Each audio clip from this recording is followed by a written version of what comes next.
안녕하세요, 구독자 여러분. 저는 이제 40대 초반이 된 주부입니다. 아이는 둘 키우고 있는데 아이들을 키우면서 사는 것도 벅찬 마당에 저에게 정말 기가 막힌 일이 일어나서 사연을 쓰게 되었습니다. 세상에 돈이 전부라고 하지만 돈으로 가족들을 갈라치기 하는 일이 생길 줄은 꿈에도 몰랐네요. 내 가족, 네 가족 구별 없이 한 식구라고 생각하고 늘 챙기면서 살아야 한다고 생각했는데 이런 바보 같은 생각을 한 것은 저 하나뿐이었나 봅니다. 자린고비라고 생각했던 남편 놈의 반전 이야기 지금부터 시작해 보도록 하겠습니다. 끝까지 잘 들어주시면 감사하겠습니다. 저는 따뜻한 집에서 자란 외동딸이었습니다. 집안의 자식이라고는 저 하나뿐이었기 때문에 부모님의 사랑을 온전히 받으며 자랐습니다. 어린 시절을 돌아보면 부모님께서 제게 쏟아주신 사랑과 정성은 정말 넘칠 정도였어요. 하지만 그렇다고 해서 제가 버릇없이 자란 건 아니었습니다. 제 부모님은 언제나 어른은 공경해야 한다는 말씀을 입버릇처럼 하시던 분들이었고, 저 역시 그 말씀을 아주 자연스럽게 받아들이며 자라왔습니다. 엄마랑 아빠는 왜 지나가는 할머니, 할아버지들을 보면 그렇게 뚫어지게 쳐다보고 그래? 그리고 인사도 모르는 사람한테 꼬박꼬박하고. 그게 사람 사는 세상에 대한 기본적인 예의 같은 거라고 생각해. 엄마랑 아빠는 몸이 불편하시고 또 어려운 사람들을 돕고 싶은 마음이 있어서 그래.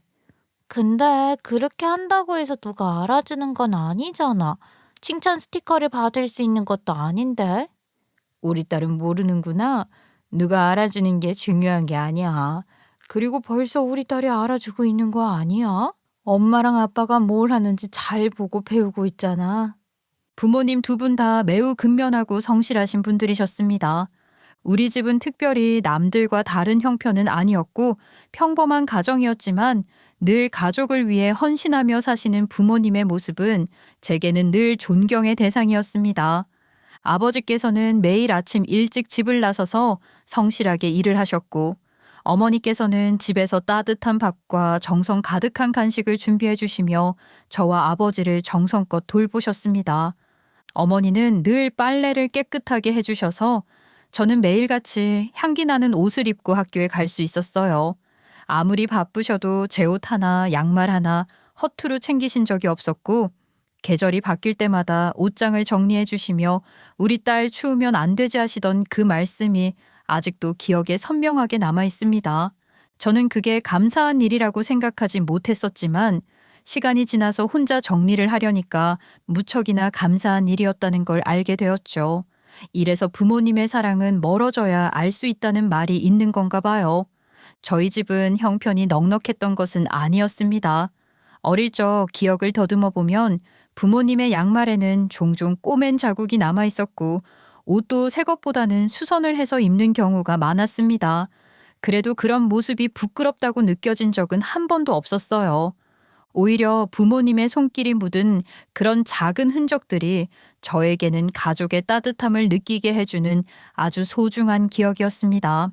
어렸던 저는 그런 부모님을 보면서 언젠가는 우리 가족도 햇살 잘 드는 넓은 집에서 살게 될 거라고 믿었습니다. 매일같이 고생하시는 아버지와 하루 종일 집안일로 분주하신 어머니를 보며 내가 커서 꼭 잘 돼야겠다는 마음을 품게 되었고 부모님께 조금이나마 보답할 수 있는 사람이 되고 싶다는 다짐도 자연스럽게 생겼습니다. 엄마, 나는 정말 돈을 많이 벌어서 우리 엄마 아빠를 위해 효도하면서 살 거야. 엄마랑 아빠가 늙어서 힘들어도 절대 모른 척 안 하고 내가 옆에서 꾹 엄마 아빠를 보필하면서 살 거야. 진짜지? 나중에 딴소리 하면 안 된다. 아이 뭐 남편이 싫어해서 엄마 집에 못 간다. 그런 이야기 하면 안 돼. 아이고 당신도 참 아직 애한테 별소리를 다 해요. 엄마랑 아빠는 우리 딸의 진심만 느껴지면 되는 법이야. 아빠 없는 제 남편에게 벌써부터 질투를 하시곤 했죠. 우리 가족은 소박했지만 서로를 아끼고 사랑하는 마음으로 가득한 집이었습니다.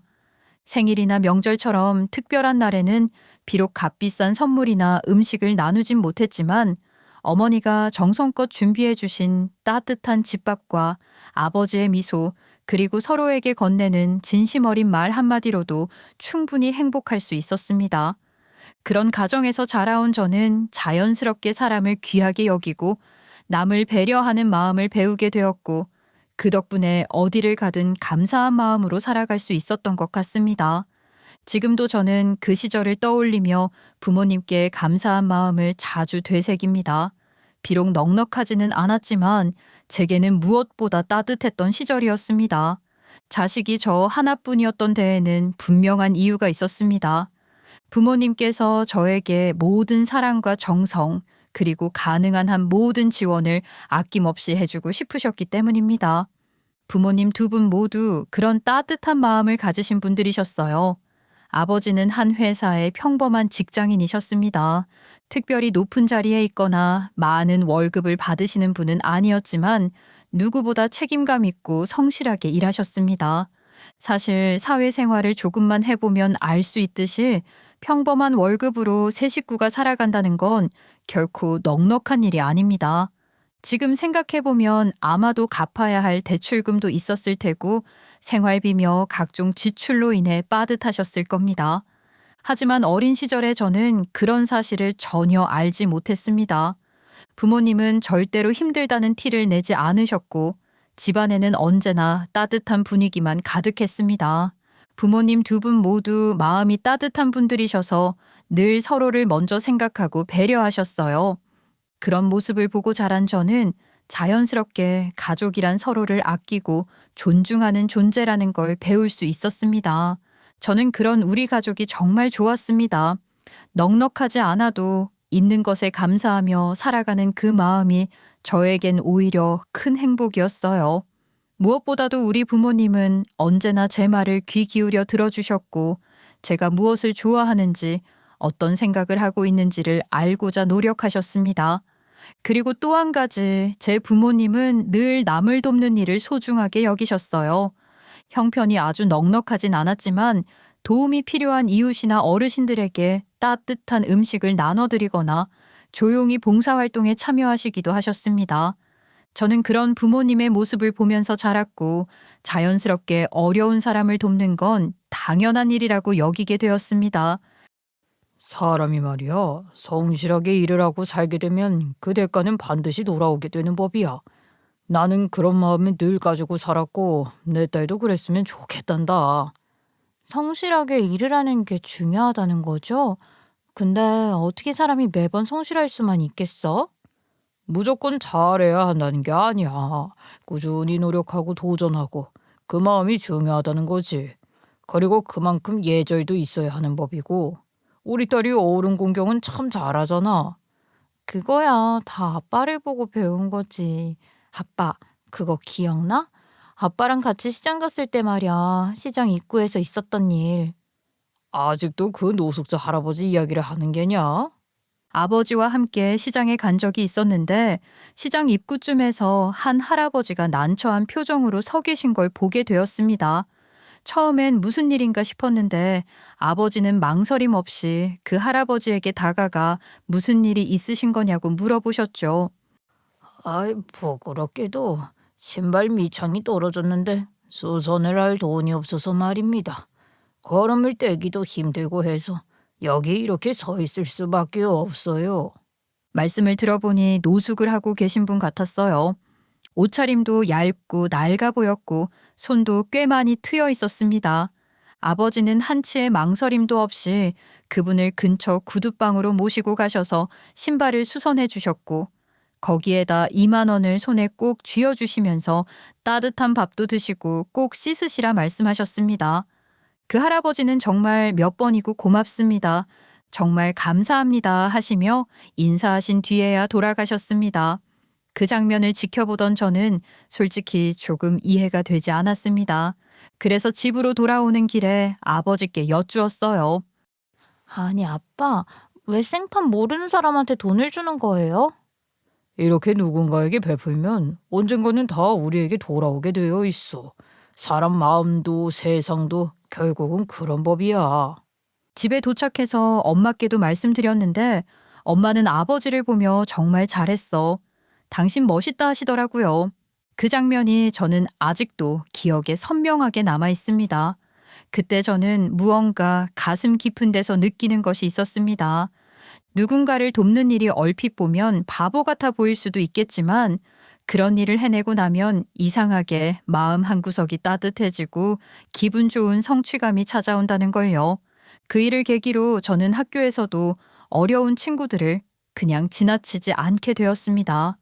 우리 반에는 조금 느린 친구가 한 명 있었는데 당시 친구들은 그 아이를 거북이라고 부르며 많이 놀리곤 했어요. 그 친구는 지능이 조금 낮은 친구였고 그래서 모든 행동이 느리고 어설펐습니다. 하지만 그런 사정을 잘 모르는 아이들은 그저 이상한 애라고 생각하며 아무렇지 않게 놀렸고 그 친구는 매일같이 울었습니다. 처음엔 친구들이 울음소리에 놀라기도 했지만 시간이 지나니 아이들도 무뎌졌는지 쟤는 또 울어? 하면서 무시하거나 더 심하게 놀리기도 했습니다. 거북이 같은 별명으로 부르며 놀림의 대상이 되곤 했죠. 하지만 저는 그런 모습을 보고 그냥 넘길 수 없었습니다. 어릴 때부터 부모님께 어려운 사람을 도와야 한다는 말을 들어왔고 직접 실천하시는 모습도 봤기 때문에 저는 그 친구를 품어주기로 마음먹었습니다. 그래서 저는 항상 그 친구의 짝꿍이 되겠다고 자처했고 함께 숙제를 하거나 발표를 준비할 때도 일부러 함께 했습니다. 그 친구가 무언가를 잘 해내면 꼭 너 진짜 잘했어 하고 칭찬도 아끼지 않았어요. 그 덕분인지 저는 나중에 선생님께로부터 배려상이라는 상장도 받게 되었습니다. 물론 상을 받으려고 그런 행동을 한 것은 아니었지만 그 일을 계기로 또 다른 성취감을 느낄 수 있었어요. 그 친구는 중학교에 진학하면서 특수학교로 전학을 가게 되어 떨어지게 되었지만 가끔씩 전화를 하며 안부를 주고받았고 그렇게 오랜 인연은 계속 이어지게 되었습니다. 저는 중학교에 올라가서도 친구들이랑 잘 어울렸고 부모님의 사랑을 받으며 성장했습니다. 고등학생이 되었을 땐 저 역시 다른 친구들과 마찬가지로 수능 준비에 바빴습니다. 아침 일찍 등교해서 자습하고 밤늦게까지 학원에서 공부하는 나날이 이어졌지요. 그때는 수능 하나만 바라보고 달려갔던 것 같습니다. 그런데 결국 수능을 망치고 말았습니다. 저는 정말 그때 당시에 하늘이 무너지는 줄 알았어요. 12년 동안 학교에 다니면서 공부를 한 이유는 정말 수능 하나 때문인 거잖아요. 저뿐만 아니라 대한민국에서 공부를 하고 있는 학생들의 목표는 오로지 수능 하나라고 생각해요. 그런데 수능을 망쳤다니 제 인생의 전부가 날아가는 것 같았죠. 아, 진짜 어떻게 하면 좋아. 설마 OMR 카드를 밀리겠을 줄이야. 그건 정말 저와는 상관없는 일일 줄 알았는데요. 시험 막바지에 시간이 얼마 안 남았다는 방송이 나오자 마음이 조급해졌고 결국 한 칸씩 밀려 쓰는 실수를 하고 말았습니다. 시험이 끝난 뒤 집으로 돌아오는 길은 하늘이 무너지는 기분이었습니다. 집에 도착하자마자 눈물이 터졌고 소리 내어 엉엉 울어버렸습니다. 그런데 부모님은 저를 혼내기는커녕 조용히 안아주시며 말씀하셨어요. 인생에서 시험이 전부는 아니야. 네가 얼마나 열심히 했는지 우리는 다 알잖아. 근데 수능은 1년에 한 번이잖아요. 이 짓을 1년을 더 해야 하는데 나 진짜 속상해 죽겠어. 어떻게 그런 실수를 할 수 있지? 엄마, 내가 진짜 바본가 봐. 아, 얘는 왜 자책을 하고 그래? 이번에 망쳤으면 뭐 어때? 포기하지 않고 내년에 또 보면 되지. 너는 할 수 있어. 누구 딸인데 그거 하나 못하겠어? 그래, 맞다. 엄마 말이 다 맞아. 아니면은 그 수능 안 봐도 돼. 공부가 인생의 전부는 아니니까. 진짜 네가 하고 싶은 걸 찾는 게 더 중요하지. 정말 내가 수능을 안 본다고 해서 나를 질책하지 않을 거야? 부모님께서는 고개를 끄덕이셨고 그 말에 저도 모르게 눈물이 더 났습니다. 부모님의 따뜻한 위로는 좌절 속에서 다시 일어날 힘을 주었지요. 그렇게 저는 다시 마음을 다잡고 공부를 시작했습니다. 사실 저희 집 형편이 넉넉한 건 아니었지만 부모님께서는 최선을 다해 지원해 주셨고 저도 부모님께 누가 되지 않도록 열심히 노력했습니다. 결국 고3 때 목표했던 대학보다 조금 더 좋은 학교에 합격할 수 있었고 대학 시절에는 활발한 성격 덕분에 각종 행사와 봉사활동에도 빠지지 않았습니다. 교수님도 저를 좋게 보아주셔서 한 디자인 회사에 추천서를 써주셨고 그곳 인사팀에서 일하게 되었습니다. 그리고 그 회사의 기획팀에서 일하던 지금의 남편을 처음 만났습니다. 저보다 5살이 많았던 그는 경력에 비해 능력이 뛰어나서 승진을 빨리 한 사람이었고 성실하고 책임감 있는 모습이 인상 깊었습니다. 사실 저도 신입일 때는 과장님, 부장님, 팀장님 그런 호칭이 전부 헷갈릴 정도로 회사 구조에 대해 잘 몰랐습니다. 그런데 남편이 31살의 나이에 과장 직함을 달고 있다는 걸 듣고 승진을 꽤 빨리 했구나 하고 생각했습니다. 그 나이에는 대부분이 대리였거든요. 얼마나 일을 잘하는 사람인지 괜히 궁금해지더라고요. 남편은 정말 회사 일을 똑 부러지게 처리하는 사람이었습니다. 결과물이 좋을 수밖에 없던 이유가 있었어요. 말하자면 기회주의자라고 해야 할까요? 클라이언트의 니즈를 파악하는 것도 잘했지만 그 마음을 움직일 줄 아는 사람이었어요. 본인이 원하는 방향이 있었고 클라이언트가 그걸 마음에 들어 하지 않더라도 어떻게든 설득해서 본인 고집대로 결과를 내놓는 스타일이었죠. 이 방향이 훨씬 장기적으로 봤을 때 좋아요. 지금만 보지 마시고요. 제가 장담합니다. 그런 성격 때문에 일부 고객들은 남편을 불편해했지만 결과 자체는 괜찮았기 때문에 오히려 선호하는 고객들이 더 많았습니다.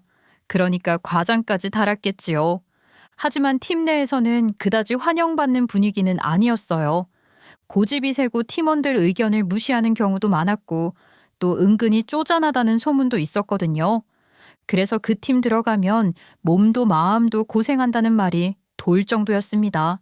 처음엔 저도 남편에게 큰 관심이 없었어요. 그런데 어느 날 인사팀에 그가 찾아왔습니다. 인사팀 팀장님과 이야기를 나누던 중 저를 부르시더라고요.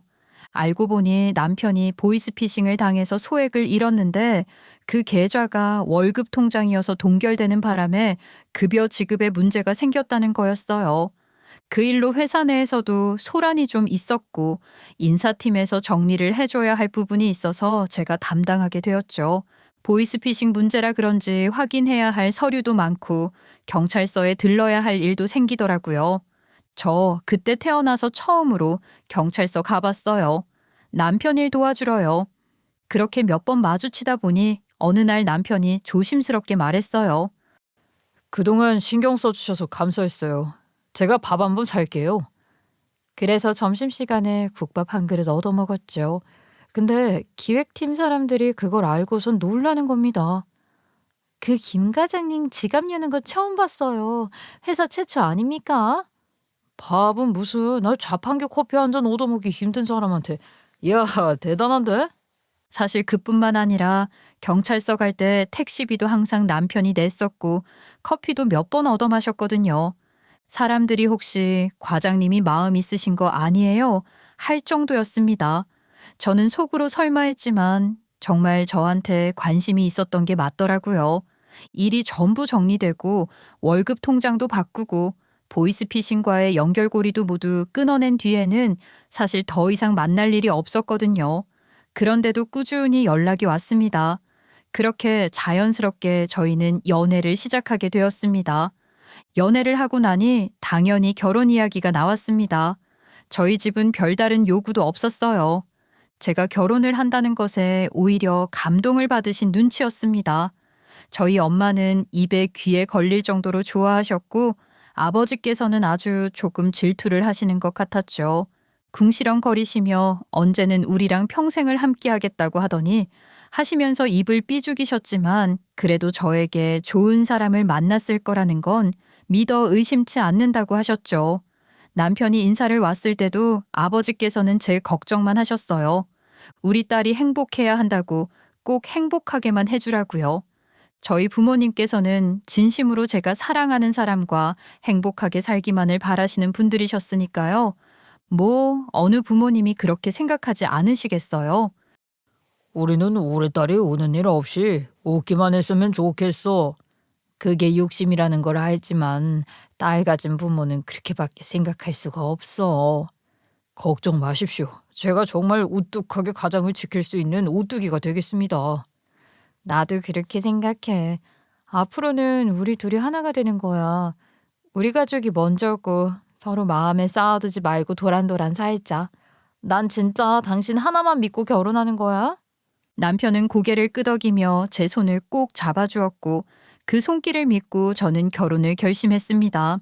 하지만 시댁 분위기는 많이 달랐어요. 시어머니는 혼자 사시는 분이셨고 복도식 아파트에서 지내고 계셨어요. 오래된 연립주택이었는데 처음 그 집에 들어갔을 때 어쩐지 공기가 무겁게 느껴졌어요. 그리고 시어머니가 저를 앉혀놓고 말씀하셨어요. 그 공기가 조금 숨이 막혔다고나 할까요? 내가 꼰대라는 생각은 안 했으면 좋겠어. 근데 며느리라는 건 말이야. 도리를 다해야 하는 법이야. 안부 전화 같은 건 절대 까먹지 말고. 고부 갈등이란 건 결국 며느리가 바짝 엎드리면 안 생겨. 아, 네. 제가 자주 전화를 드리도록 노력을 해볼게요. 고부 갈등은 저도 싫습니다. 그래, 전화는 웬만하면 하루에 한 번 하되 아침에는 나도 일어나기 힘드니까 저 오후 한 3, 4시쯤이 좋겠다. 그때 내가 제일 한가하거든. 어머님, 그때는 저도 출근을 하고 있어서 조금 힘들 것 같은데요. 뭐야? 아니, 그 회사는 쉬는 시간 같은 것도 마음대로 못 가져? 우리 아들도 맨날 야근하는 것 같아서 열받아 죽겠는데. 시어머니께서 아들 걱정은 하시면서 저에게는 살짝 무리인 이야기를 하는데 속에서 뭔가 울컥했어요. 아직 결혼도 안 했는데 왜 벌써부터 엎드리라는 말을 들어야 하지? 무슨 집안의 학급 직원 같았어요. 제가 그 순간 좀 굳은 표정을 지었는지 시어머니가 갑자기 말을 바꾸며 웃으셨어요. 얘, 표정이 왜 그러니? 아이고, 내가 뭐 깐깐한 시어머니는 아니야. 오해는 말어. 혼내려고 그런 말 한 게 아니라 진짜 잘 지내보고 싶어서 그런 거야. 나는 너랑 친구처럼 지내고 싶어. 그 말을 듣고 순간 나를 떠본 건가 싶었어요. 그래서 어색하게 웃으며 네라고 대답하고 넘겼습니다. 그러자 시어머니가 갑자기 밥 먹으러 가자고 하셨어요. 마침 점심때네. 얘 밥 먹으러 가자. 내가 맛있는 데 데려가 줄게. 거기 한 번 가본 사람은 없다. 2번, 3번 가게 되거든. 우리 집은 남편이 처음 인사 왔을 때 정성 들여 백숙을 끓이고 반찬도 하나하나 손수 준비해서 대접했었거든요. 저는 당연히 시어머니도 그런 정성이 있지 않을까 기대했어요. 그런데 집 앞에서 5분 정도 걸어가더니 도착한 곳은 기사식당 같은 뷔페였어요. 껌뻑거리는 형광등 아래서 1인당 8,000원짜리 고기 무한 리필 음식점이었죠. 제 속이 좀 뒤틀리기 시작했어요. 처음 인사드리는 날인데 이게 맞냐고요. 그냥 한식집도 아니고 기사식당 같은 한식 뷔페라니 어질어질했죠. 여기 가성비 죽여. 배 터질 때까지 무조건 먹어야 해. 깨작깨작 먹지 말고 말이야. 여자가 밥을 잘 먹어야 아이도 숨풍숨풍 잘 낳는 거야. 아, 네. 제가 알아서 잘 먹겠습니다. 어머님도 맛있게 드세요. 얘, 너는 무슨 그렇게 풀떼기만 먹니? 고기를 먹어야지. 고기에 비계가 더 많이 붙은 것 같아서요. 저러면 맛 없잖아요. 이런 데 와서 맛 따지고 고기 품질 따질 일이 있어? 아이고, 복 다 달아나겠네. 고기 좀 많이 먹어. 여기선 비계 붙은 고기라도 꼭 고기를 먹어야 본전이야. 그때부터 머릿속에서 종이 울리기 시작했어요. 결혼은 현실인데 나 이 시어머니랑 잘 지낼 수 있을까? 자존심도 상했고 솔직히 대접받는 기분은 1도 없었어요. 어쨌든 3명이서 고기를 배부르게 먹었다는데 계산서 보니 24,000원이 나왔더라고요. 진짜 실화인가 싶었어요. 집에 돌아가는 길에 남편에게 조심스럽게 말했습니다. 자기야, 지난번에 우리 집 처음 인사 왔을 땐 백숙도 끓이고 한상 차렸는데 오늘은 좀 많이 다른 것 같아. 나는 대우를 못 받는다는 생각이 들어. 아이, 우리 엄마가 좀 실속하셔. 그래도 진심은 있었을 거야. 나도 좋은 식당에 갈까 생각했었는데 너무 꾸며대는 것보단 정말 일상을 보여주는 게 좋을 것 같아서 그랬어. 남편은 멋쩍게 웃으면서 말을 했죠. 또 어떻게 보면 맞는 말 같았어요. 결혼 전이라고 형식적으로 보여지는 것에 치중하기보단 있는 그대로의 내 모습을 보여주는 게 맞는 것 같다는 생각도 들긴 했거든요. 그리고 결혼을 미루고 싶다는 생각도 들지 않았어요. 저는 남편이 했던 말 한마디, 무슨 일이 있어도 우리 가족이 먼저라고 절대로 저를 곤란하게 만들지 않겠다는 약속 하나만 믿고 결혼을 했어요. 그런데 그게 끝이 아니었습니다. 결혼식 준비를 하면서 더 확실히 알게 됐어요. 시댁은 철저하게 자린고비였고 모든 걸 저희 집에 의존하려 들었어요. 예식장, 한복, 패백, 음식까지도 말이죠. 하나부터 열까지 이건 꼭 필요한 거냐, 이건 우리 쪽에서 해야 하나 같은 말만 반복됐어요. 제가 말도 못 꺼내게 분위기를 만들었고 결국 저희 부모님이 거의 다 부담하셨어요. 속상했지만 남편이 중간에서 힘들어할까봐 참고 넘겼습니다. 남편이라고 본인이 하고 싶지 않았을까요? 예비 시어머니의 억척스러움 때문에 애써 속마음을 숨기고 있다는 생각이 절로 들었죠. 그렇게 서로를 이해하는 과정이라고 생각했고 저희는 결혼식을 올렸습니다. 그런데 진짜 정점을 찍은 사건은 결혼 후 처음으로 맞이한 저희 엄마의 생신 때 벌어졌어요. 엄마 생신이라 온 가족이 모여 소갈비를 먹으러 갔어요. 저는 외동딸이라서 엄마는 평소에도 절 각별히 아끼시거든요. 결혼 후 처음 맞는 생신이라 남편이 당연히 계산할 거라 생각했어요. 하지만 아니었어요. 식사를 다 하고 저 잠깐 화장실을 다녀왔어요. 나오니까 남편이 식당 입구 쪽에서 신발끈을 묶고 있는 거예요. 그 옆에서 아빠가 웃으시며 계산을 하고 계시고요. 저는 순간 머리가 띵해졌어요. 진짜 방금 뭐 본 거지? 신발끈을 일부러 묶은 거야? 계산 피하려고? 아닐 거다, 아닐 거다 생각을 했지만 자꾸만 의심이 드는 걸 어떻게 하겠어요. 저는 차 안에서 조심스럽게 물어봤습니다. 자기야, 오늘은 자기가 내는 줄 알았는데 왜 아빠가 계산하셨어? 우리 엄마 첫 생신 파티였는데 나 결혼한 뒤에. 아이, 누가 내는지가 그렇게 중요한 거야? 아니, 나도 낼 생각은 있었는데 아버님이 먼저 일어나시니까 내가 타이밍을 놓쳤네. 일부러 그런 건 아니야. 일부러 그런 게 아니었다고? 믿어도 되는 거야? 근데 신발끈은 왜 그렇게 오래 묶었어? 내가 화장실 갔다 올 때까지도 묶고 있던데? 그러니까 말이야. 신발끈이 왜 말썽인 건지. 타이밍이 참 그렇지. 너무 꽉 묶어서 풀다가 좀 시간이 걸렸지 뭐야. 솔직히 말해봐. 왜 그랬어? 뭘 왜 그래. 아니 그 소갈비 값이 얼만다 그래. 그리고 나 장모님 생신 선물도 따로 준비했다. 뭐? 그 꽃다발 말하는 거야? 풍성한 것도 아니고 고작 3만 원짜리 그 꽃다발 가지고? 아이, 정성이 중요한 거지. 3만 원이든 5만 원이든 가격이 중요해? 당신 그렇게 돈 따지는 사람이었어? 저는 진심으로 말문이 막혔어요. 엄마 아빠 앞에서 남편 자랑한 제가 너무 창피했어요.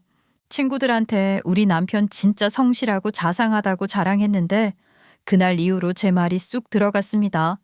남편은 여전히 우리 가족이 먼저라고 말했지만 점점 그 가족이 누구지?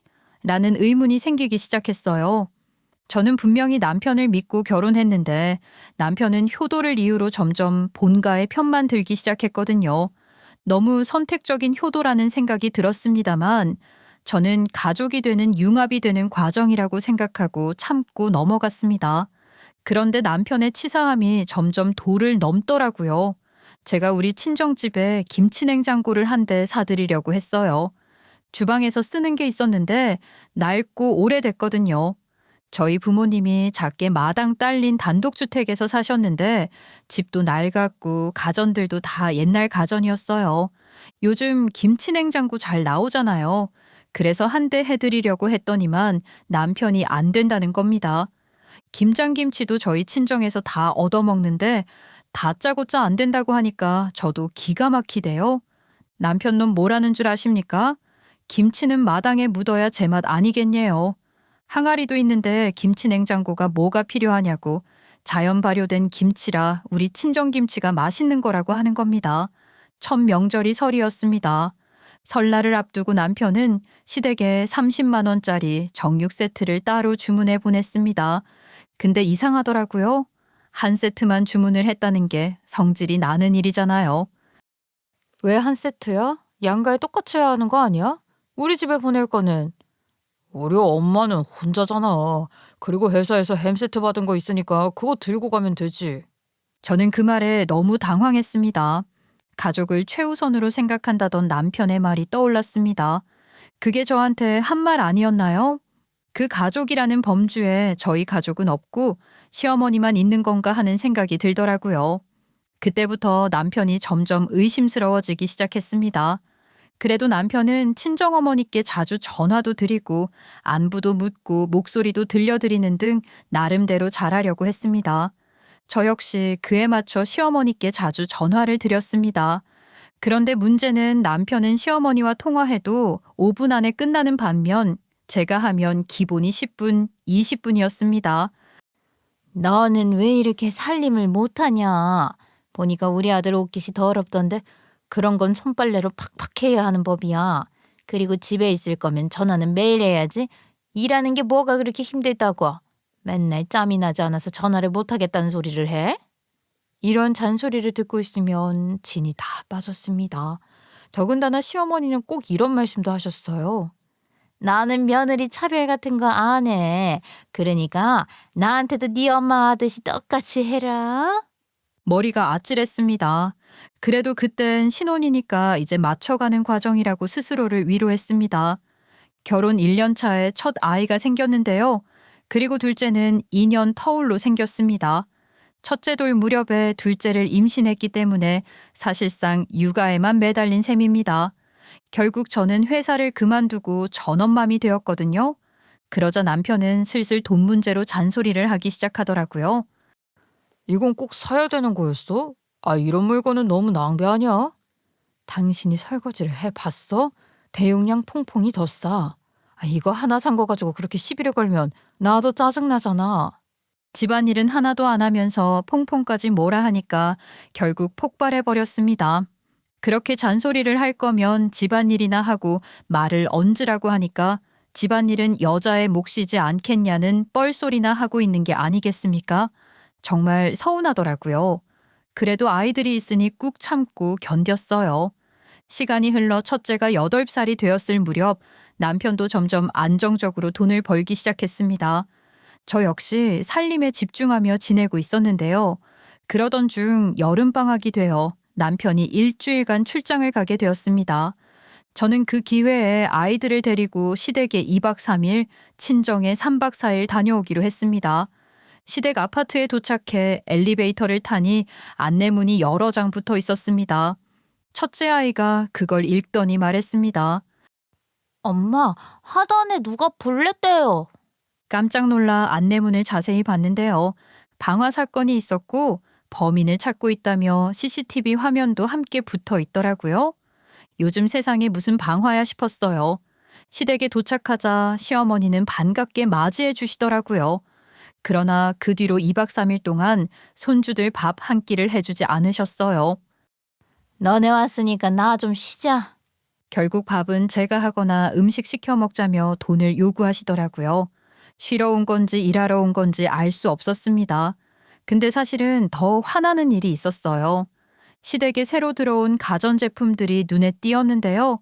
TV, 공기청정기, 전자레인지까지 전부 새 것으로 바뀌어 있더라고요. 그리고는 시어머니께서 말씀하셨어요. 어머님, 집에 있는 가전이 전부 다 새 걸로 바뀐 것 같은데요? 이거 다 돈 주고 사셨어요? 한 2천만 원은 나왔을 것 같은데요? 라디오 응모해서 TV 받은 거야. 마트 추천권으로 공기청정기 생겼고. 하지만 저는 느낌이 이상했습니다. 분명 남편이 보너스를 받은 달이었는데 그 달에 생활비를 적게 줬거든요. 혹시 그이가 시댁 가전 전부 다 바꿔줬어요? 아유, 뭘 그렇게 일일이 따지고 그래? 내 아들이 우리 집 가전 좀 바꿔주겠다는데 네가 왜 난리야? 정말 할 말이 없었습니다. 생활비를 낭비한다고 퐁퐁 하나 가지고도 뭐라고 했던 그 인간이 시댁의 가전을 전부 새 것으로 바꿔주었다는데 이걸 어떻게 화내지 않고 받아들일 수 있겠어요? 저는 씩씩거리면서 남편의 출장이 끝이 나면 이 잡듯이 잡아야겠다고 생각했어요. 그리고 시댁에서 나와 곧장 친정으로 향했어요. 친정에 도착하니 그야말로 천국이더라고요. 밥도 해주시고 아이도 봐주시고 마음이 편했습니다. 그런데 셋째 날 친정집 에어컨이 고장이 났어요. 20년은 된 에어컨이었고 단독주택이라 무척 더웠거든요. 엄마, 제가 에어컨 하나 사드릴게요. 가뜩이나 오래되기도 했었고 바꿀 때 됐어. 저는 그렇게 말하고 생활비 카드로 새 에어컨을 결제했습니다. 이유요? 남편도 시댁가전 바꿔줬잖아요. 저라고 왜 못하나요? 그런데 몰랐습니다. 카드 사용액이 일정 금액을 넘으면 남편에게 알림이 간다는 것을요. 전화를 받지 않자 남편은 시댁에 있는 줄 알고 시어머니께 전화를 했답니다. 남편은 제가 시댁에 뭘 사준 거냐고 물었고 시어머니께서는 사준 거 하나도 없다. 그리고 걔 지금 손주들 데리고 친정에 갔다고 말을 한 거죠. 남편은 저에게 전화를 걸었고 저는 일부러 받지 않았어요. 그러니 결국 시어머니께서 저에게 전화를 거셨더라고요. 제가 시어머니의 전화까지는 무시를 할 수가 없으니까 어쩔 수 없이 받았죠. 아니, 너 뭘 샀길래 우리 아들이 놀라서 전화를 다 했니? 저희 친정집 에어컨이 고장이 나서요. 친정집에 에어컨 하나 놔드렸어요. 너 당장 그 에어컨 떼어오지 않으면 쫓겨날 줄 알아? 아니, 무슨 그런 어이가 없는 소리를 하세요. 남편 돈이면 제 돈이기도 하지 않나요? 얘가 지금 무슨 소리를 하는 거야? 너 돈 안 벌잖아. 네가 번 돈이 아닌데 어떻게 네 돈이야? 우리 아들 돈으로 생색내지 마. 시어머니께서는 당연하다는 듯이 그렇게 말을 하셨고 저는 정말 황당했습니다. 여러분, 남편이 번다고 해서 그 돈이 전부 남편의 돈이라는 걸 고지고대로 받아들여야 하는 건가요? 부글부글 속이 끓으면서 이건 아니다 싶은 생각이 들더라고요. 계속해서 가족이라는 이름으로 참아보고 또 참아봤지만 더 이상 참으면 바보가 되는 것이었죠. 우리 친정집에 에어컨 하나 사주지 못하는 운명이라니. 저는 그리고 끝까지 가보자 싶었고 일주일 뒤 시댁으로 택배를 하나 배달 보냈습니다. 그 배달을 받은 시어머니는 저에게 전화를 하셨습니다. 하지만 저는 그 전화를 받지 않았습니다. 당연히 그러면 어떻게 하시겠어요? 바로 남편에게 전화를 하셨겠지요. 그리고 예상한 대로였습니다. 퇴근하고 난 후 남편과 시어머니가 같이 집으로 찾아왔습니다. 그런데 두 사람 모두 얼굴이 창백해진 채 거의 오열이라도 할 것 같은 표정으로 들어오더군요. 물론 제가 보고 싶었던 얼굴이었지만 너무 뻔한 얼굴로 저를 찾아와서 성질을 부리는데 저도 뭐 할 말은 다 하고 살아야겠다는 생각이 들었습니다. 그거를 어떻게 가지고 있냐? 지난번에 왔을 때 당연히 쓰레기통에 버렸을 거라고 생각을 했었는데 말이야. 저도 쓰레기통으로 버릴까 하다가 뭐 언젠간 쓰지 않을까 싶어서 가지고 있었거든요. 어머님, 그 말 아시죠? 꼬리가 길면 반드시 잡힌다고요. 시어머니께서는 꼴깍 침을 삼킨 채 제 눈치를 보셨습니다. 바보 같은 얼굴이었죠.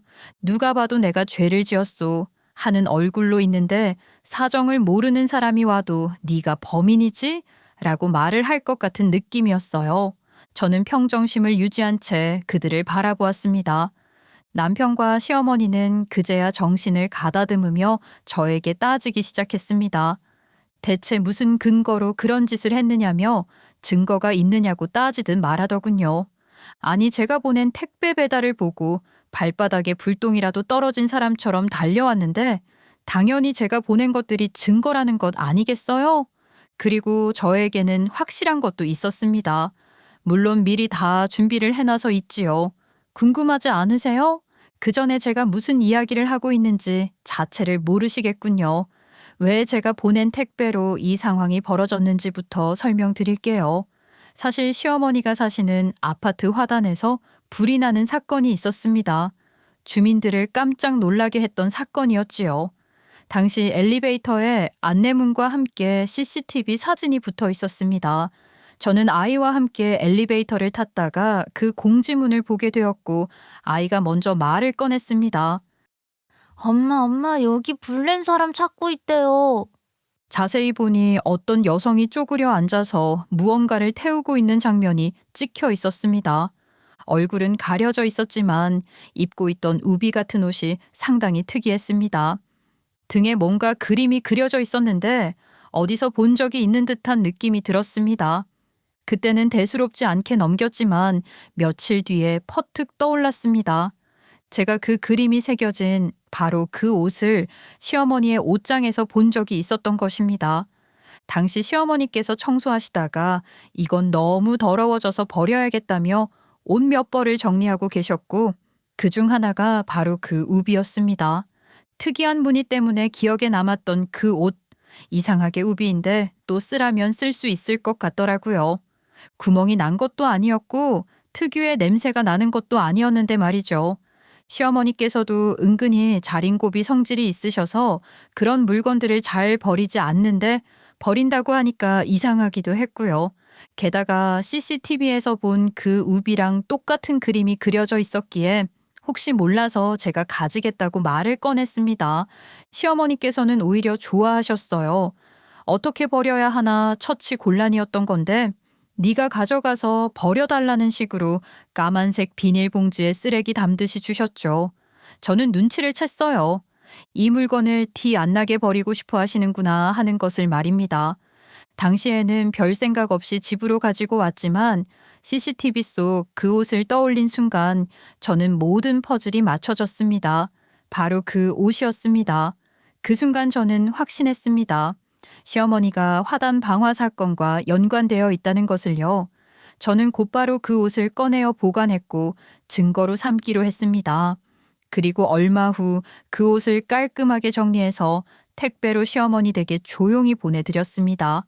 택배 안에는 아무 말 없이 그냥 옷 하나만 들어있었지요. 하지만 그것만으로 충분했습니다. 시어머니는 그 옷을 보는 순간 모든 걸 알아차리셨을 것이고 남편도 눈치챘을 겁니다. 그래서 그날 저녁 두 사람은 집으로 와서 오열하듯 표정을 지으며 따져 물은 것이겠지요. 그 상황 속에서 저는 담담히 대답했습니다. 증거가 없을 거라 생각하셨어요? 저는 멍청하지 않아요. 누가 언제 어떤 실수를 했는지 다 지켜보고 있었어요. 그리고 화단에 불을 내는 것은 범죄라고요. 아니 왜 생사람을 잡고 그래 얘가? 내가 무슨 불을 냈다고? 아, 이제는 발뺌을 하시려고요? 그 옷을 입고 화단에 불을 내셨잖아요. 제가 그렇게 딱 잘라서 말을 하니 더 이상은 도망칠 구멍이 없다는 생각이 드셨나 봅니다. 울상기던 얼굴에 정말로 눈물이 고이기 시작했어요. 물론 그 눈물을 저는 전부 다 믿지는 않았죠. 솔직히 말해서 악어의 눈물인 것 마냥 진실된 것처럼 보이지는 않았습니다. 그래서 그냥 듣는 둥 마는 둥 하는데 시어머니께서 비밀을 지켜달라고 말을 하시면서 이 사실이 아파트에 소문이라도 나면 큰일이라고 하는 것이 아니겠습니까? 제가 잠자코 쭉 얼굴을 바라보고 있으니까 저한테 아파트 주민들이랑 요즘 사이가 영 안 좋다고 조심스럽게 이야기를 하시더라고요. 그리고 집주인이 이 사실을 알면 쫓겨날 거라고 말을 하는데 저는 깜짝 놀랐죠. 왜냐하면 시어머니께서 여태 자가로 살고 있는 줄 알았기 때문이었습니다. 그런데 자가가 아니라 집주인이 있다니? 이게 무슨 소린가 싶었죠. 결혼한 지도 벌써 몇 년이 흘렀는데요. 분명히 시어머니께서는 단 한 번도 이사를 가신 적이 없었단 말입니다. 그 모습을 보고 자가라고 생각하지 집주인이 따로 있을 거라고 생각을 하겠어요. 제가 무슨 뒤통수를 맞고 있는 건가 어안이 벙벙했죠. 시어머니께서는 조심스럽게 말을 하셨어요. 그게 말이다. 몇 개월 전에 집을 팔아서 지금은 월세로 살고 있는 중이야. 어머님이 동네 사람들이랑 사이가 안 좋다는 사실은 알고 있었지만 집을 팔았다는 건 몰랐어요. 어떻게 말도 없이. 그럼 그 돈은 어떻게 하셨는데요? 내가 동네 사람들이랑 사이가 안 좋다는 걸 알고 있었다고? 아니, 너 그걸 어떻게 알았어? 중학교 시절 조금 지능이 느렸던 친구가 있었잖아요. 친구들 사이에서는 거북이라는 별명으로 불렸던 친구 기억이 나시죠? 제가 열심히 짝꿍을 하면서 살펴보았던 그 친구요. 세월이 지나 자연스럽게 연락이 끊겼죠. 그런데요, 며칠 전 믿기 힘든 일이 벌어졌습니다. 2박 3일간 시어머니 댁에서 지내는 동안 그 친구를 우연히 마주친 겁니다. 놀랍게도 그 친구가 시어머니가 살고 계신 아파트에 시집을 와서 살고 있었던 거였어요. 저는 얼굴을 보자마자 그 친구를 알아보았고 친구 역시 저를 보자마자 바로 알아차리게 된 것입니다. 우연치 않게 만나게 되니까 몇 배로 더 반가운 기분이 들었습니다. 아니, 어떻게 여기서 딱 만나니? 이런 우연이 있을 수가 있어? 우리가 인연은 인연인가 보다. 그렇지 않고서야 이렇게 만나기도 힘들잖아. 그러니까 말이야. 내가 너랑 연락 끊긴 뒤에 얼마나 서운했었는지 몰라. 아니, 근데 여기는 어떻게 온 거야? 너 뭐 이쪽으로 이사 왔어? 아니면 시집 온 거야? 나는 결혼하고 여기서 살거든. 아, 나 그게 우리 시어머니 댁에 온 거야. 저기 오시네, 우리 시어머니. 친구는 저희 시어머니께 인사를 하겠다고 기다리고 있었는데 시어머니가 가까이 오자마자 얼굴이 싹 굳어지는 게 아니겠습니까? 친구의 그런 표정은 처음 봐서 왜 그런 건가 싶었죠. 친구는 저에게 연락처를 알려주었고 저는 아무래도 시어머니와의 일정이 있다 보니까 연락처만 받아들고 친구와 깊은 이야기는 나눌 시간이 없었죠. 시댁에서 나온 뒤에 친구에게 연락을 했더니만 그 성질이 고약한 할머니가 우리 시어머니가 맞냐면서 자기가 엄청 싫어하는 동네 주민이라고 말을 하는 게 아니겠어요. 거북이 친구는 누군가를 싫어하던 친구가 아니었기 때문에 저에게 그렇게 말을 한 것이 더 놀라울 정도였어요. 누군가를 싫어할 사람이 아니었는데 저런 식으로 행동을 하니까 우리 시어머니가 확실히 대단한 사람이구나 싶었죠. 좋은 의미로 대단한 건 아니었지만요. 친구는 저에게 조심스럽게 이야기를 시작했습니다. 우리 시어머니의 흉이었고 결론은 너 힘들겠다 이런 이야기였죠. 저는 정말 상상도 하지 못할 일들이 벌어지고 있었더라고요. 우리 시어머니가 글쎄 놀이터 옆 벤치에 갑자기 커다란 항아리를 들고 와서는 된장을 담그기 시작했다는 겁니다. 저는 귀를 의심했어요. 다른 것도 아니고 된장이라니요? 그것도 놀이터 옆에서 말이 됩니까? 아이들이 뛰어놀고 있는데 자꾸 어디서 똥냄새가 난다고 했다는 겁니다. 아이들은 집에 가서 누가 놀이터에다 똥을 싼 것 같다고 말을 했고 놀란 엄마들이 무슨 일인가 싶어서 나왔다가 된장을 담그고 있는 저희 시어머니를 보고 경악을 금치 못했던 거죠. 아이 엄마들은 여기서 뭐 하는 짓이냐, 당장 치워라 했지만 시어머니께서는 뻔뻔하게 우리 집에서 된장을 담그면 집에 된장 냄새가 진동을 해서 안 된다고 했다는 겁니다.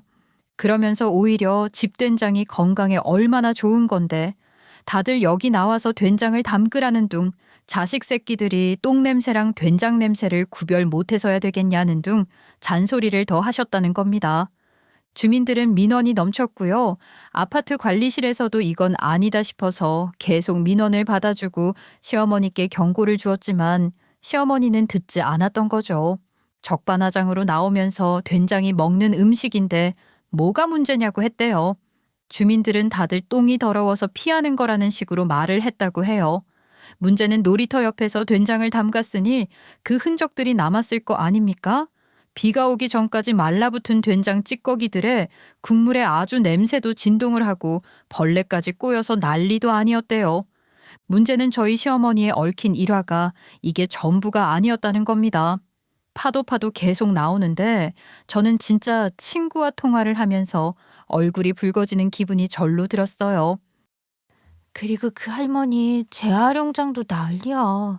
아이, 멀쩡한 거 왜 버리냐면서 주민들한테 막 뭐라고 하고, 그러다가 멀쩡한 거 있으면 몰래 들고 오기도 해. 그거 절도죄인 거 알지? 쓰레기 수거 스티커 붙여 있었어도 그거 사유물이래. 어머, 그건 몰랐네. 그러니까 우리 시어머니께서 남이 버리려고 냅둔 물건들을 그렇게 가져간다는 거지? 그게 절도죄임에도 불구하고? 그렇다니까. 심지어 경고도 먹었는데 또 그래. 어쩌다 한 번은 반품하려고 아파트 입구에 놓아둔 택배를 들고 갔대. 그 안에 비싼 화장품이 있었는데 네 시어머니가 그걸 그냥 주운 거라면서 써버렸다고 하더라고. 헐, 진짜? 나는 이런 거 전혀 몰랐어. 아예 듣지도 못했던 얘긴데. 보니까 사고를 치면 아들이 와서 수습을 다 하는 것 같던데. 맨날 우리 아들이 최고라고 하던데. 얘 그게 네 남편일 줄은 몰랐다. 아무튼 원래 주인은 반품하려고 놓아둔 거였는데 그 할머니는 버려진 줄 알고 썼대. 근데 나중에 주민이 돈 달라고 하니까 나는 죄 없다, 버린 줄 알았다 하면서 배째라고 했대. 친구의 얼굴에는 여전히 당혹스러움이 남아 있었고 저 역시 들을수록 심장이 철렁 내려앉는 기분이었습니다. 저는 그 이야기를 듣고도 태연하게 친구에게 말을 할 수 없었죠. 거기다가 문제는 화단에 불을 낸 것도 저희 시어머니지 않겠습니까? 물론 그 사실은 친구가 모르고 있었죠. CCTV 화면까지 올려놓고선 범인을 찾고 있는데 저희 시어머니라고 단정 지을 순 없는 일이었으니까요. 문제는 전적이 너무나도 화려하다 보니까 주민들이 전부 시어머니가 화단에 불을 질렀다고 생각하고 있었다는 겁니다. 친구도 저에게 조심스럽게 그 범인이 시어머니 아니냐고 물어보는데 사실 맞잖아요. 제가 그 우비까지 들고 있으니 시어머니가 맞죠. 제가 아무 말도 못하고 있으니까 친구가 한숨을 쉬면서 말을 해주더라고요. 사실 그 범인이 시어머니 맞다고요. 확신을 하면서 이야기를 하는데 친구가 뭘 알고 있구나 싶어서 자세하게 말을 해달라고 했어요. 사실 내가 몇 번 봤거든. 너네 시어머니께서 그 화단에 음식물 쓰레기 묻는 걸 말이야. 음식물 쓰레기 버리려면 돈 내야 하잖아. 그 돈 아깝다고 화단에 묻는 걸 보고 내가 뭐 하시는 거냐고 하니까 조용히 하라고 하더라. 어차피 비료되는 거 아니냐고. 문제는 음식물이 썩으면서 어찌나 악취가 나던지 민원을 결국 넣었더니 그걸로 벌금 물게 되고 아파트에서 쫓겨나게 될까 봐 태운 거야 그거. 그 집 주인이 벼르고 있다고 그랬거든. 그니까 음식물 쓰레기 버리는 돈 몇 푼이 아까워서 그걸 태우다가 화단에 불을 냈다는 거야? 우리 시어머니가 지금 동네 사람들 전부 다 제발 이 아파트에서 나가달라고 부탁하고 있는 중이야. 심지어 그 집주인이 이런 식이면 곤란하다고 하니까 증거 있냐고. 왜 생사람 잡냐고 화까지 냈다니까. 너네 시어머니가 경찰에 신고도 했어. 동네 사람들이 자기만 괴롭힌다고. 저는 정말 너무 쪽팔려서 눈물이 다 날 것 같았습니다. 20년 만에 만난 동창이 저에게 이런 이야기를 하는데 누가 부끄럽지 않겠어요. 그래서 저도 쭉 이걸 어찌할까 들고 있다가 이번 일에 에어컨 가지고 하도 난리를 치길래 눈에는 눈, 이에는 이다 싶어서 우비를 확 시어머니네 집으로 보내버린 거죠. 시어머니께서는 뭔가 하고 봤다가 우비인 걸 보고 놀라서 저를 찾아오신 거고요. 화단에 불을 낸 범인이 밝혀지면 집주인이 쫓아낸다고 했던 게 기억이 났을 겁니다. 놀랐겠죠. 저는 모든 사실을 확인하고 증거를 정리해 아파트 관리사무소에 민원을 넣겠다고 선언했습니다. 그러자 시어머니와 남편은 사색이 된 얼굴로 저를 찾아와서 빌기 시작한 겁니다.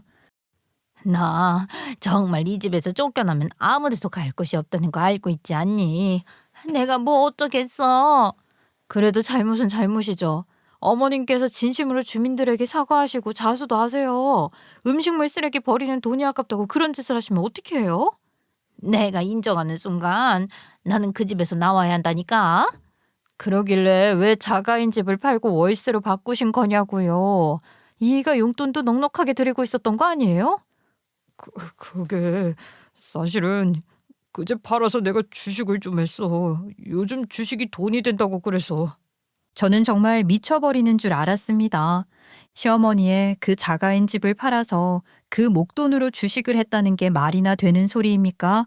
그러고 보니까 남편이 시어머니의 집 가전을 전부 바꿔준 그 씀씀이가 남달랐던 이유를 알겠더라고요. 주식으로 돈을 벌어서 신나서 2천만 원이 넘는 돈을 팍팍 쓴 거죠. 하지만 주식이라는 게 계속 오를 수 있겠습니까? 한번 돈의 맛을 보고 난 이후에 이것저것 아무거나 샀다가 제대로 물려버리고 만 것이죠. 돈을 다 날려버려서 이도저도 못하는 상황이 되어버린 겁니다. 그러길래 돈 벌었을 때 집을 사두지 왜 이런 짓을 하는 건지 미치겠더라고요. 뭐? 어머님 자가를 팔아서 주식을 했다고? 그래서 돈을 벌어서 가전제품 다 바꿔드리고. 아니 너는 자식 생각은 안 하니? 아니 도대체 네가 말하는 네 가족은 누구야? 어머님 하나야? 미안해. 그래서 반성하고 있어. 우리 엄마 가전이 오래됐잖아. 아니 그 장모님 댁에 놔드린 에어컨 그거만 환불하면 그래도 이번 달은 어떻게든 버틸 수 있는데. 너네 엄마 가전은 다 바꿔도 우리 엄마네 집에 에어컨 한 대는 못 내준다고? 나 더 이상 못 참겠다. 우리 그냥 이혼하자. 제가 이혼이라는 말을 내뱉자 시어머니의 얼굴도 남편의 얼굴도 와락 구겨지더라고요. 아니 제가 무슨 부귀 영화를 누리겠다고 이딴 사람들이랑 가족이라는 인연을 맺고 살아가겠습니까? 늦었다고 생각했을 때가 가장 빠른 것이라고 더 이상은 이 꼴 보면서 못 살겠다 싶더라고요. 이혼하자고 했습니다. 시어머니께서는 저를 보면서 정말 이혼할 거냐고 그러지 말고 우리 그냥 같이 살자는 게 아니겠습니까? 이건 또 무슨 신박한 개소린가 싶었죠. 내가 생각해보니까 취식으로 날린 거야 날린 거고 자수하고 집 빼마. 그리고 우리 같이 살면 다 해결되는 거 아니냐? 얘 이혼은 무슨 이혼이야. 팽년가약 맺어놓고 며느리랑 같이 사는 것도 나쁘지 않겠다는 생각이 드네. 내가 그 집에서 쫓겨나면 어딜 가겠니? 너희 집 와서 같이 살면 되겠지. 며느리 수발 받으면서 살아보자꾸나. 아니요. 아들이랑 둘이 오순도순 사세요. 저는 이혼하고 이 집 떠날 테니까요. 더 이상 엮여봐야 좋을 거 없었죠. 제 마음은 굳어졌고 아이를 데리고 친정에 가겠다고 했습니다. 그 말이 끝나기가 무섭게 남편은 무릎을 꿇었지만 저는 쳐다보지도 않았습니다. 그깟 지 무릎이 비싸면 얼마나 비싸다고 이 상황에서 무릎으로 퉁치려고 합니까? 저는 대충 짐을 싸서 나왔고 남편은 저를 붙잡았지만 차가운 얼굴로 그 손을 뿌리쳤습니다. 그날 저는 바로 아파트 근처 부동산에 찾아가 집주인을 수소문했습니다. 그리고 조심스럽게 시어머니가 화단에 불을 낸 당사자라고 말씀드렸습니다. 그러자 집주인은 고맙다며 연락을 주셨고 이렇게 말했습니다. 아유, 사실 그분이 자꾸 집에 문제가 있다고 수리해달라고 하셔서 골칫거리였어요. 멀쩡한 걸 자꾸 고쳐달라고 하니까 쫓아내고 싶었는데 마침 잘 됐네요. 계약 위반으로 퇴거 조치하겠습니다.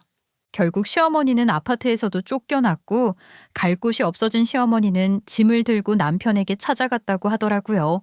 저는 친정에서 지내며 변호사와 상담을 진행했고 이혼 소장을 보냈습니다. 남편은 저에게 시도 때도 없이 전화를 하며 구구절절 붙잡았죠. 아이까지 들먹여가면서 말입니다. 하지만 저의 마음은 확실했습니다. 확고했고요. 저는 친정집으로 돌아갔고 소송을 통해 위자료를 받고 이혼 절차를 마무리했습니다. 그리고 양육비까지 받으며 아이를 홀로 육아하게 되었습니다. 오히려 마음은 편하더라고요. 그로부터 3개월 뒤 시어머니에게서 전화가 왔습니다. 전화를 받자마자 울먹이는 목소리가 들려왔습니다. 얘야, 드디어 전화를 받아주는구나. 내가 너무 힘들다. 그놈이 생활비도 쥐꼬리만큼 주면서 밥까지 해오라고 해. 아유, 나 진짜 죽겠어. 내가 반찬 원룸이라도 가겠다고 했으니까 제발 다시 돌아와 줄 수 없겠니? 저는 그 말을 듣고 단호하게 말했죠. 제가요? 제가 미쳤다고요?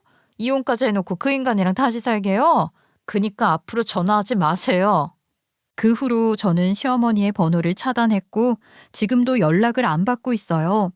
다시는 과거로 돌아갈 생각도 그들을 다시 받아줄 마음도 없죠. 그건 저에 대한 예의가 아니니까요. 그래도 끝까지 할 말은 다 하고 이혼했고 시어머니 역시 그 벌을 받고 있으니 속은 시원하더라고요. 제가 잘 모르고 참으면 좋아질 거라 생각했던 지난 시간이 아깝긴 하지만 아직 인생 반밖에 살지 않았으니 앞으로 남은 반은 당차게 살아볼게요. 감사합니다.